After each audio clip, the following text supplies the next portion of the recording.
it's Ellie. You found the Hidden Grove, and today I'm filming a recap video of the decks I used in the months of April and May, all the way back there. I know it's the middle of June, but I want to make this video, so I am. And I also have some books that I read that I have thoughts about that I'm going to share with you. So, starting off in the month of April, I was using the Navigator's Tarot of the Mystic Sea a lot. I use this deck more as an oracle than a tarot. I think the images and the keywords, I don't like trying to fight with them to fit into like tarot meanings for me. So I just let them be their own thing. And that's been working for me a lot with this deck. I think I didn't use it for a while because I was just fighting with it, trying to make it mean something it didn't want to. So I'm happy I've kind of found a balance, a way to use this that works for me. I haven't paired it with any other decks yet. I wonder if pairing it like I pair oracle decks would be nice. I pull cards like I pull tarot with this deck, but then I read it like an oracle. So I don't know if I would like to pull it as oracle cards, because usually when I pull an oracle, it'll be one or two, a few like big messages from those, and then like clarification cards as tarot. And I think with this one, it's not that sort of big message energy that I get from a lot of the oracles I use. But it's really fun artwork. I feel like I'm looking at an alien planet and I'm trying to figure out the way that these aliens interact with each other, and I like that. So that's the Navigator's Tarot of the Mystic Sea. I know that there's a bigger book that comes with this, and I don't know if I want to get it. I was considering it for a while when I was having trouble using it, but now that I've kind of figured out a way to make it work for me, I feel like I don't really need the book. So, yeah. The next deck I used in April is the Ostara Tarot. And I'm using this a bit now. Back this week, I've been using it a lot actually, but back in April, I was really enjoying this deck. It's mass market. It's made by, I think, 4 different artists. There are some of the art in this, some of the art styles that I like more than the others, but in general, I think it's really, really beautiful, and I like the playful energy of these cards. I say playful energy, but then the last reading I did with this deck, I pulled both the Devil and the Tower card in the same reading. So I don't know how playful that was, but in general, it's kind and elemental and nature-based, and I like that a lot. And I love these animals that kind of given human characteristics here.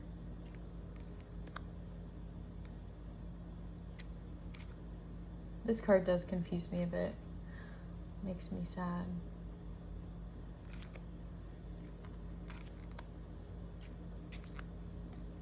All right, yeah, use this one. Oh, that's a beautiful card. I love this 3 of Cups. Okay, so I used that one. And then lastly for April, I didn't use that many decks, but a deck pairing that I really enjoyed was firstly the Adapt Tarot, which I thought for a while I was gonna give away this deck, but I have fallen in love with it again, and it's really, really good.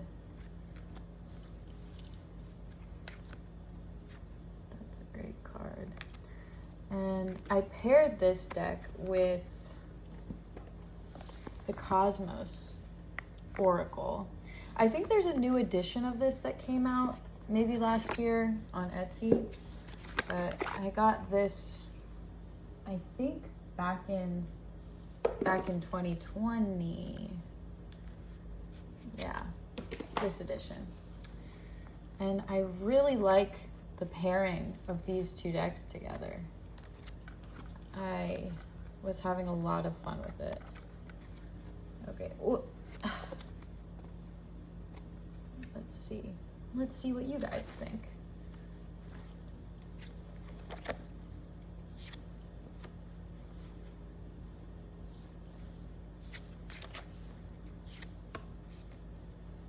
Yeah, this works for me. In the Cosmos Oracle, they have the Sun, the Alchemist, and the Three of Wands. They have chakra cards as well as like the signs, the zodiac, and elemental cards. That's a great card.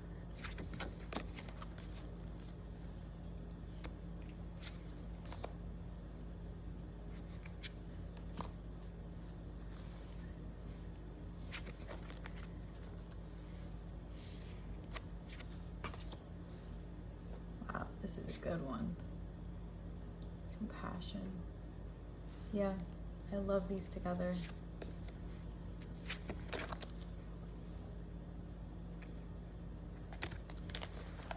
So that was my favorite pairing of April. Put this deck away.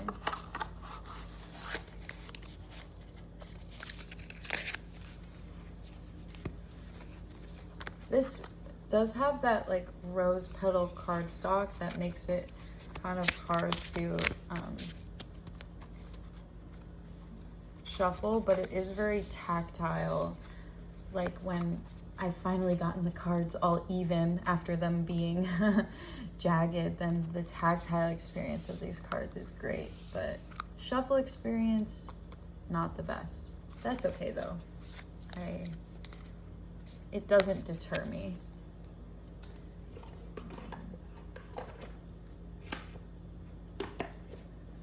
And then let's move on to the decks I used in May. May was a lot of fun. I went on vacation at the end of May and I brought 3 decks to my vacation, but let's start with what I started out May with. I started out May with the Jumble Dance Tarot, and this was so much fun to use. I love it. I love the guidebook. I'm still figuring out how to shuffle these cards. Nothing has really worked for me perfectly yet, but I'll get the hang of it once I get more used to the size. It's kind of an odd size. Like it's not super, it's a little less than Oracle size, but just enough bigger than tarot size that I'm stretching my hands to get around it. Yeah, I'll figure it out. But I love the pip style collage. I think it looks great. And also there are some very, very good takes on the cards in this guidebook. I think the creator of the Jumble Dance, Alexandra Janetti, I think she was thinking about a lot of planetary and physics principles, weirdly enough, when she wrote the guidebook. I think she mentions like entropy at one point, and she mentions like the forces at play in the universe a lot, and sometimes strangely mathematical or like physics-based principles that I'm really enjoying. And it'll be brief but very profound in the book when she mentions it, and it works for me. I like it a lot. Sometimes I wish there weren't people in this deck. I don't know why. I get thrown off by some of the photographed people in here. I think I would have preferred if it was all like art. But I had a lot of fun using this deck.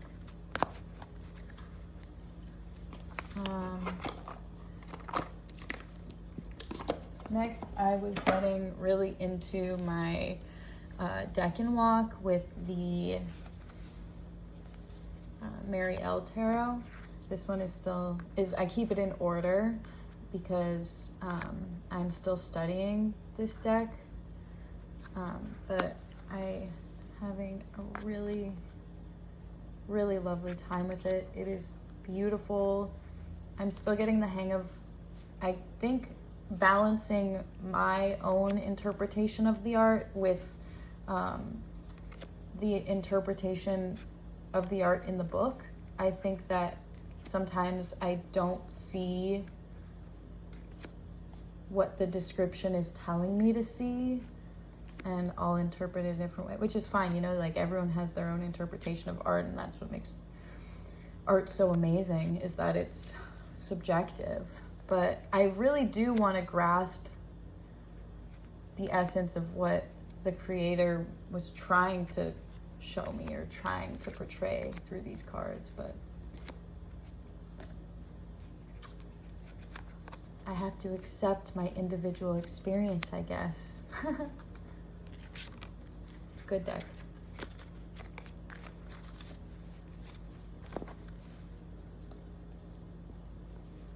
And I got this deck secondhand, so it came without the box in this bag, which I really like. I think it matches it pretty well.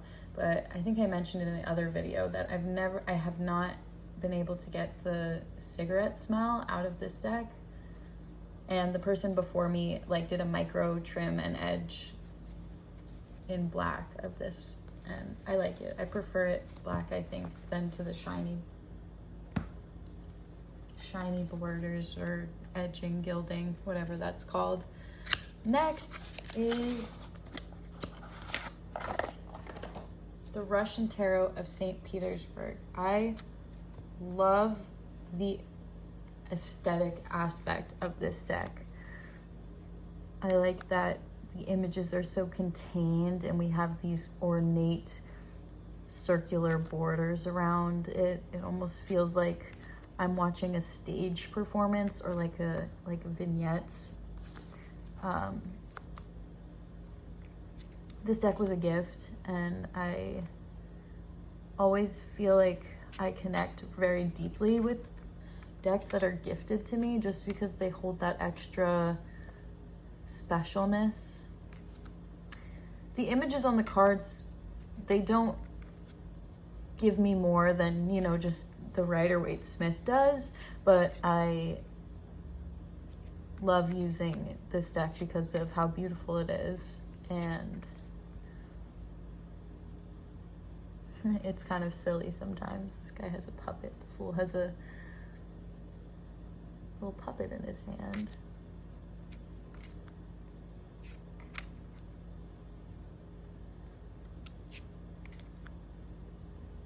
Look how buff the devil is. He looks like a bodybuilder.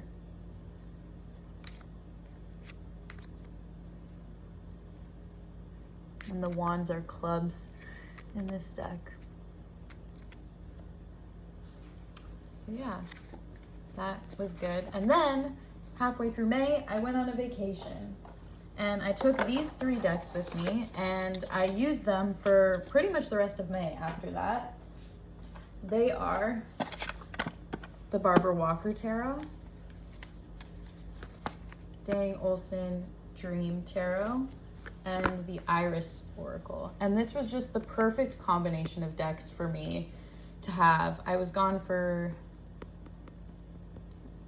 no more than a week, probably a week, with a bunch of my friends, and I gave a lot of readings with the Barbara Walker Tarot. This deck is so readable. It's very, very readable. I I like how witchy it is and how intense it is. And this is such a good Nine of Wands card.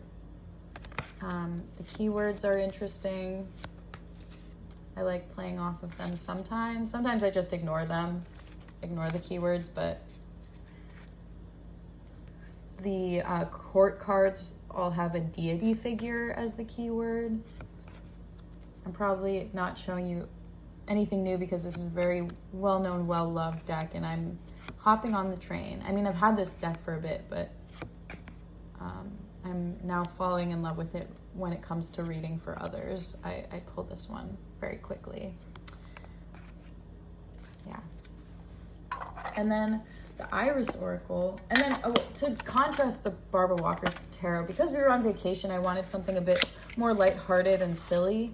And I thought that this deck would be lighthearted, but I keep having to remind myself that tarot is tarot, and it's not just gonna be lighthearted readings because you find the artwork amusing. So this deck definitely reminded me of that, but I think the artwork is just so beautiful, and oftentimes when I would pull this out when we were on vacation together, we would just kind of, me and my friends, we would just kind of lay out the cards and look at them and not even do many readings with this deck, but just enjoy the artwork. And the readings I did do were not any more lighthearted than the Barbara Walker ones, but not that they were like bad or intense. I don't know why I expected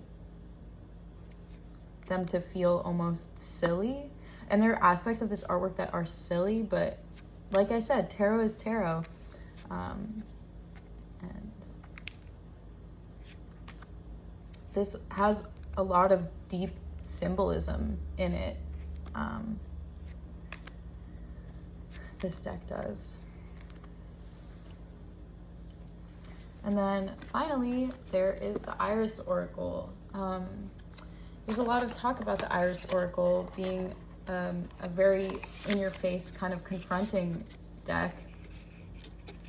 I agree to an extent. I think that's how I want my oracles to be. I want them to tell me something.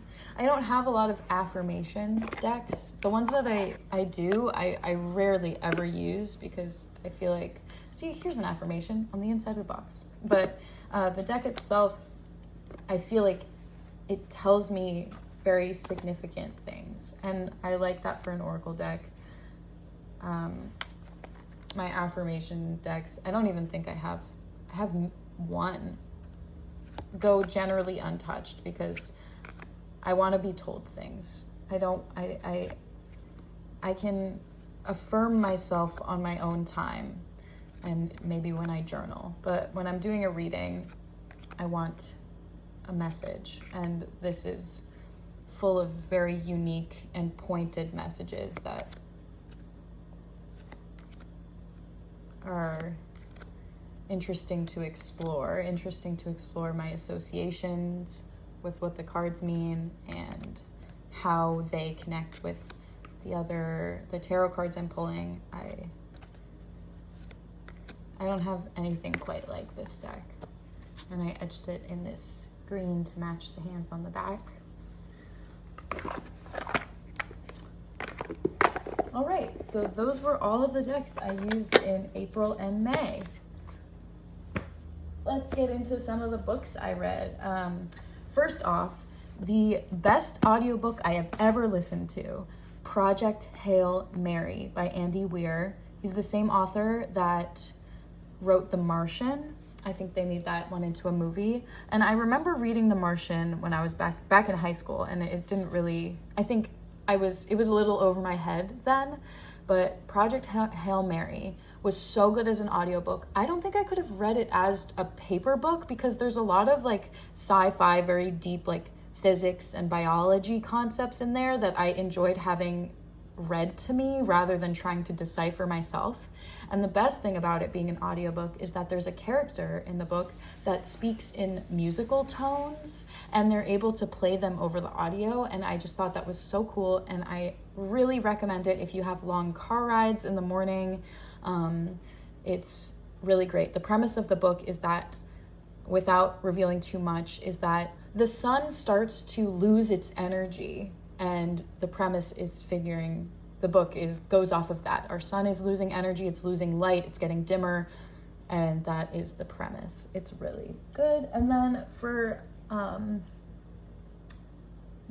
I was subbing, I'm a teacher also. This is leading into my second book that I read.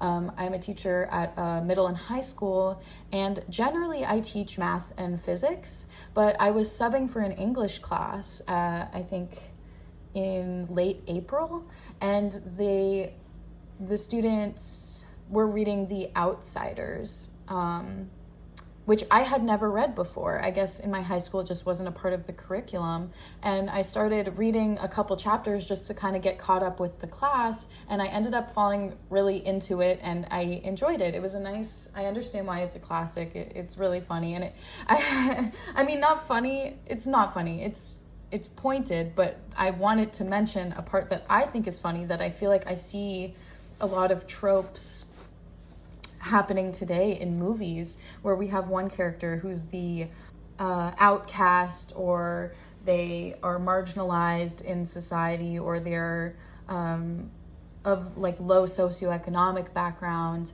and then that's like one character, and then they are involved romantically with like the high class, like rich, maybe girly girl, and then the guy's like, it's so hard when I can't even put food on the table. I'm struggling to find my next meal. Like, why just because I was born into this class, like this socioeconomic class, I have it harder, and it's not fair. And then the girl's like, don't you think that I have it hard too?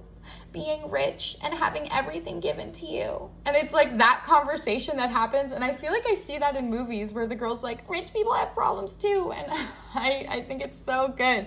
But that actually prompted a very interesting conversation in the class I was subbing, because we talked about, struggles that don't have to be on the surface. Like, people have internal struggles and all sorts of things that people battle with, no matter where they come from. And of course, I don't think that the two are comparable, like the struggle to eat, and then like the struggle to feel noticed and wanted.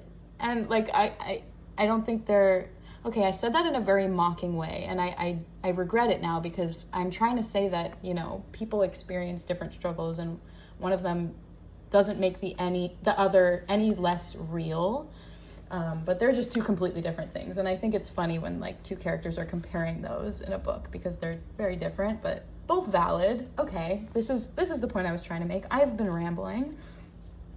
Next book I read, the other two I don't have the physical copies because audiobook, and then one of them was just like a school copy, but I read Stardust by Neil Gaiman. This was just a really easy, good read. Stardust was one of my favorite movies, I think in high school, and I never realized that it was a book first. So I read the book. It was great. It was one of the best paced fantasy books I've ever read. I think generally when I read fantasy books, I get frustrated by how slow the pacing is. Like, it'll move very slowly, and then they're walking through a forest, and then they meet a wizard, and the wizard tells them a long drawn out tale about his life. I don't know. It feels very slow. This was a very well paced book. It was just kind of a short, it's not very thick, it was kind of just like a short, nice, satisfying fantasy. And the ending was kind of flat, but I enjoyed the journey. So it's about the journey, not the end.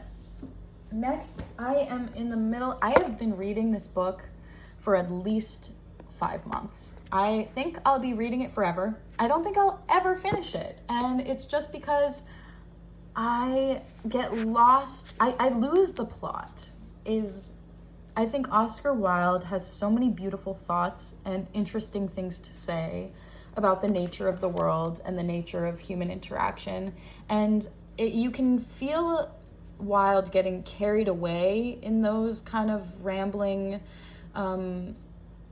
thought spirals, and they are meaningful and beautiful, but I just get then you lose the plot. And I've been finding myself getting frustrated with that, because if I wanted to read Oscar Wilde's theory about the world, I would have bought Oscar Wilde's theory about the world. But I want to know about Dorian Gray and this crazy picture. So it's been taking me so long to get through this book. But I know once I finish, it'll feel rewarding. So I'm powering through. This won't be a DNF for me, I don't think. Okay. Next, I have the Atlas Paradox. So I haven't read this yet. I read the Atlas 6 at the end of May, and it was my sister's copy, so she gave me the second book, Atlas Paradox. I don't know when I'm going to start reading this. I enjoyed the Atlas 6. It was fine. Yeah, that is all. It was fine. So I'm not like jumping to read this one, but I didn't not like it. Something I started reading while I was on vacation, and then I came back and I left it in my bag and I forgot that I had started reading it, is we got the Neutron Bomb. I saw this on BB's channel, BB at Pure Red Velvet. It's the story of the LA punk scene in like the 70s and early 80s, and I'm really enjoying it so far. I'm almost halfway through, and thanks for showing this on your channel, BB, so I could read it too. I really like reading about music, even though I'm not a huge music person. Like it's kind of sad, I don't listen to a lot of music, like other than the radio, and I think it's half because my car doesn't have an aux system in it. But I enjoy reading about music. I went through this phase. I went to college in Louisiana. I went through this phase where I read a lot of ethnographies about like jazz music and like the origins of jazz. So this has been cool to transition to like the LA punk scene. I like it a lot. I find myself laughing at a lot of the stories that people are telling. It's an oral history, so it's told in like a interview format. There's that. And then I finished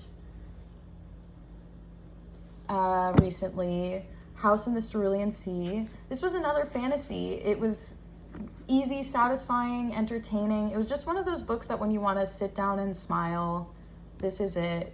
It's cozy. It's not anything super intense. And the copy I got at Barnes & Noble had these sprayed edges. And that's part of the reason why I bought it. But then the story ended up being really, really cute and heartwarming. And it's about a social worker who investigates orphanages that house magical children. And he goes to the orphanage and just makes sure they're all running smoothly, and it's good.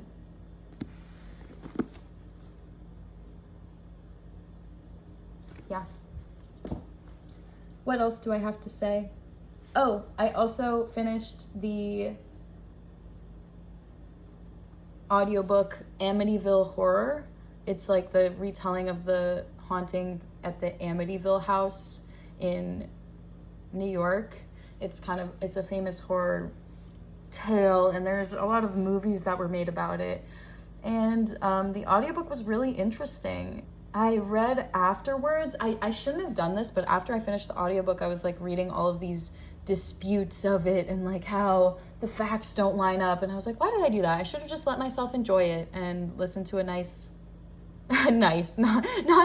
listen to an interesting tale of a family being haunted and like all of their horrifying experiences. That's so fascinating. It definitely wasn't like a light listen. I was oftentimes finding myself feeling very scared for this family, but I knew they were telling the story, so they came out okay. But yeah, that's the last thing. Okay, that's all. Bye-bye.